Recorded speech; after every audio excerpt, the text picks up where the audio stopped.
사실 1차전에 아쉬웠던 부분은 좀 털어내서 좀 일단 전체가 누구나 할 것 없이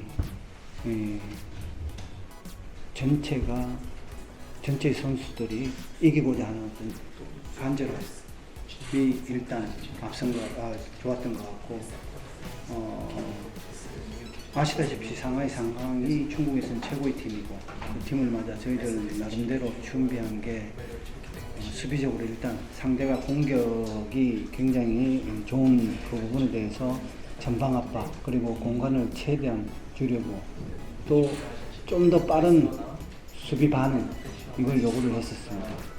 전반부터 그게 잘 주요가 됐고 후반전에 분명히 상대가 체력적으로 문제가 있을 거다.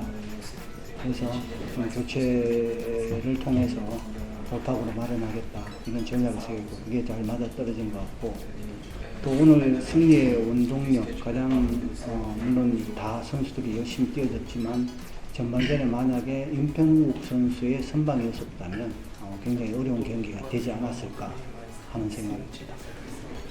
네, 그는 상대가 분명히 체력적으로 문제가 있을 거고 균열이 조금 보이기 시작했습니다. 사실 전반전에 상대가 그렇게 좋은 경기력을 했다. 물론 뭐 저희들 수비 전술적으로 수비 어떤 대응이나 조직적인 움직임 이런 걸로 잘 방어를 했지만 그래도 45분 지나면서 그 균열이 조금씩 보이기 시작하는 그 틈을 좀 반전을 시키자 해서 정재희 선수를 한찬희 선수와 김정우 선수가 조금 사실 체력적으로 좀 부담이 있었던 건 사실입니다. 좀 지쳐 보이기에 또 연속으로 경기를 이전에 뛰었고 그 부분을 좀 배려를 해서 한찬희 선수를 투입을 했고 정재희 선수는 아시다시피 그쪽에 균력이 좀 보이고 뒷공간을 좀 노리기 위한 어떤 보석으로 후반전에 투입을 했습니다. 고민을 하지 않았다면 거짓말이겠죠. 정말 깊게 생각을 했고 아시다시피 황현재 선수가 전반기에 보여준 퍼포먼스는 우리 팀이 여기까지 올라오기는 결정적인 공헌을 많이 했기에 저도 미련을 쉽게 버리지 못한 상황이었고 그래서 결정적인 연패를 하면서 좀 저도 좀 그 부분에 대해서는 물론 인재 선수가 잘했지만 정말 마음 아프게 선택을 평국 선수로 임평국 선수로 선택할 수밖에 없는 상황. 결과적으로는 지금 좋은 어떤 결정을 했다. 하지만 마음 한편 구석으로는 인재 선수의 어떤 그런 아픔 분명히 있을 거라 생각하지만 감독으로서 좀 아쉽게 생각합니다. 그래서 저도 며칠 전에 물어봤습니다. 뭐 다른 뭐 음식이나 약 같은 거 먹느냐고 회초를 남는 것 같다고. 그래서 아무튼 주장으로서 주장의 책임감 일찍 주장을 시켰으면 모르겠습니다. 더 좋은 성적이 나지 않았을까.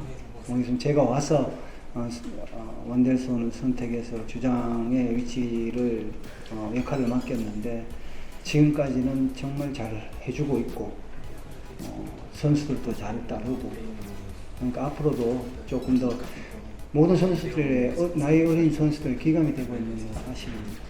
이게 긍정적인 효과로 팀에 많은 도움을 줄 거라고 생각합니다. 일단 안 주죠. 그걸 자꾸 유견패임을 제가 이야기 안 하려고 해요, 사실. 그 어려웠던 상황을 극복하고 나서 그걸 잊으면 안 되겠죠. 저도 지금 마음 한구석에 제가 서포터즈석에 가서 감사의 인사를 드리려고 해도 미안해서 못 가겠어요, 아직까지는. 그 안 좋았던 기억이 자꾸 또 하려고 죄송한 마음에 앞에 서지를 못하겠어요. 그래서 지금 잘 하고 있고 그 아픔을 잊지 않고 간다면 시즌 끝까지 잊지 않고 간다면 경기력이 그래도 지금 경기력을 지속해서 유지하는 원동력이 되지 않을까. 잊지는 말자. 이 말은 선수들에게 전하고 싶습니다. 네, 이거 빠뜨렸네요. 일단 2경기 무실점이라는 게 우리가 그동안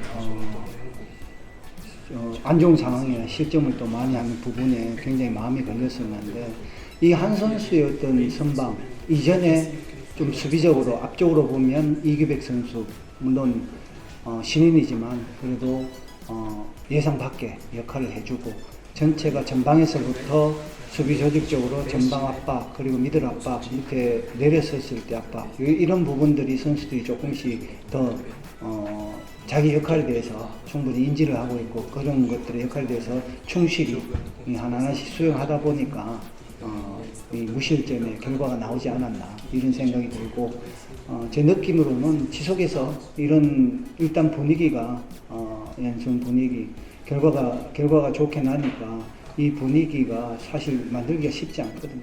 이 분위기가 경기장 안에서 계속해서 지속해서 나올 거라 생각을 하고 있습니다.